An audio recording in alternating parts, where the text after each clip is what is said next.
Asa unashanga kitu gani hapa? Papi, nimekuja hapa. Mguu wako twende kwa dada yako. Yaani sikuelewa kabisa. Kila siku unanidanganya. Nitakupeleka. Kibibi mimi leo nimekuwa mtoto. Nimesema hivi, ninachotaka unipeleke kwa dada yako. Yaani sitaki maelezo kabisa. Fanya hapo baba, kama sio unaingia ndani sikuchukua nini? Fanya unachofanya, twende kwa dada yako. Sasa kibibi mpenzi wangu, mbona kwa hivyo sasa?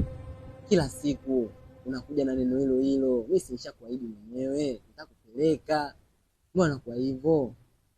Sio kwa dada yangu tu. Hadi kwa mama yangu nitakupeleka. Mimi nimekuahidi nitakuoa. Acha mambo yako bwana. Sio kuja mbio hapa. Unanitisha bwana. Shida sio kunipeleka kwa mama yako. Shida nataka niende kwa dada yako. Na afu mimi sijaongelea mambo ya kuoana. Yaani mimi ninachotaka dada yako anitambue. Hivyo shie kujiuliza siku nikipata matatizo mimi nitakupeleka wapi? Kuna vitu vingine vinafikirika mpenzi wangu, fikiria. Mimi kwetu naye nasokujua. Kwetu wote wanakujua. Wewe kunipeleka kwa dada yako ndio imekuwa shida. Jamani. Usiwe hivyo basi.